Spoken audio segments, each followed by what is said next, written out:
Selamat pagi, nama saya Frederick Giri dari kelas 12 MIPA 4, absen 11. Hari ini saya akan mempresentasikan analisis saya terkait kasus yang menjerat para penegak hukum terkait kasus Nur Hadi. Koalisi Pemantau Peradilan (KPP) sangat menyayangkan sikap Kepala Biro Hubungan Masyarakat dan Hukum Mahkamah Agung atau MA Abdullah yang diduga menghambat kinerja Komisi Pemberantasan Korupsi atau KPK dalam mengusut kasus dugaan suap dan gratifikasi yang menjerat mantan Sekretaris MA, Nur Hadi. Diketahui KPK sempat mengagendakan pemeriksaan terhadap 2 hakim agung dalam kasus tersebut. Menanggapi hal itu, Abdullah beralasan hakim, panitera, dan semua pejabat peradilan diatur dalam SEMA nomor 4 tahun 2002 tentang pejabat pengadilan yang melaksanakan tugas yudisial tidak dapat diperiksa, baik sebagai saksi atau tersangka, kecuali ditentukan oleh undang-undang. Kami menilai sikap Abdullah tersebut janggal terutama karena kasus ini berhubungan dengan upaya pengungkapan kasus korupsi di tubuh peradilan. Kami memahami bahwa hadirnya SEMA nomor 4 tahun 2002 sebagai ekspresi untuk menjaga kemerdekaan kekuasaan kehakiman dalam kondisi ideal, hal ini perlu didukung untuk tetap menjaga peradilan yang bebas dan merdeka. Anggapan dari anggota KPK, Erwin Natosmal Umar dalam keterangannya. Erwin memahami hakim memang tidak memenuhi panggilan aparat penegak hukum apabila berkaitan dengan tugas yudisial, yaitu menyangkut perkara yang sudah diputus maupun yang masih dalam proses pemeriksaan pengadilan. Untuk itu, koordinasi dengan MA dapat menjadi alasan yang rasional. Walaupun demikian, SEMA nomor 4 tahun 2002 bukan menjadi alasan untuk tidak mendukung KPK dalam mengusut perkara kasus yang menjerat Nur Hadi. Menurutnya, MA harus tetap berkomitmen mempermudah penegakan hukum, sembari juga memastikan pemeriksaan tersebut tidak ada kaitannya dengan kemerdekaan hakim dan pemutusan perkara. MA tidak dapat serta-merta berlindung di balik SEMA nomor 4 tahun 2002 sebagai justifikasi menolak pemanggilan hakim yang dilakukan oleh KPK. Koordinat Pilnet ini mengharapkan Ketua Mahkamah Agung mendukung penuntasan kasus korupsi yang menjerat ex-sekretaris MA Nur Hadi. Hal ini sebagai upaya membongkar mafia hukum.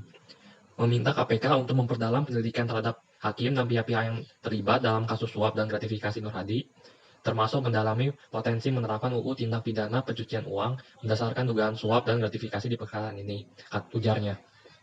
Sebelum Kepala Biro Hukum dan Humas MA Abdullah mengatakan SEMA tersebut menyatakan bahwa pejabat peradilan melaksanakan tugas yudisial tidak dapat diperiksa, baik sebagai saksi atau tersangka, kecuali ditentukan oleh undang-undang. SEMA yang diterbitkan pada September 2002 ditandatangani Bagir Manan, Ketua MA saat itu. Kalau masalah penyidikan, silahkan. Tetapi siapa yang mau diselidiki? Ini ada rambu-rambu tidak setiap orang yang ada hubungannya langsung dengan perkara itu bisa diselidiki, bisa diperiksa sebagai saksi, kata Abdullah. KPK memeriksa 2 hakim MA, Panji Widakdo dan Sutrajat Dimyati. Keduanya merupakan majelis hakim yang menangani sidang peninjauan kembali atau PK antara PT Multikon Indrajaya Terminal (TEMIT) melawan PT Kawasan Berikan Nusantara atau KBN yang kini berujung rasuah. KPK telah menetapkan 3 orang tersangka kasus dugaan suap dan gratifikasi terkait pengurusan perkara di MA. Ketiga tersangka itu yakni mantan Sekretaris MA Nur Hadi serta menantunya Reski Herbiono dan Direktur PT MIT Hyendra Sunjoto. Sedikitnya ada 3 perkara bersumber dari kasus mantan Sekretaris MA ini. Pertama, perkara perdata PT MIT dengan PT Kawasan Berikat Nusantara, kedua sengketa saham di PT MIT, dan ketiga gratifikasi terkait dengan sejumlah perkara di pengadilan. Melalui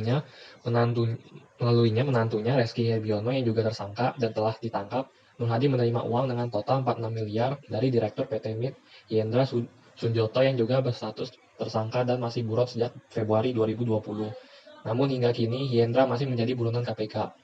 Nur Hadi dan Reski Herbiono disangka melanggar pasal 12 hukum huruf A atau pasal 12 huruf B subsidiar, pasal 5 ayat 2 lebih subsidiar pasal 11 dan atau pasal 12B Undang-Undang Nomor 31 Tahun 1999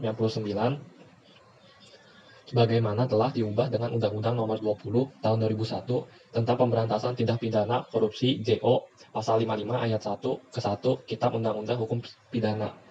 Sementara itu, Hyendra disangka melanggar pasal 5 ayat 1 huruf A atau pasal 5 ayat 1 huruf B subsidiar pasal 13 Undang-Undang tentang Pemberantasan Tindak Pidana Korupsi (JO) pasal 55 ayat 1 ke 1 JO dan pasal 64 ayat 1 KUHP.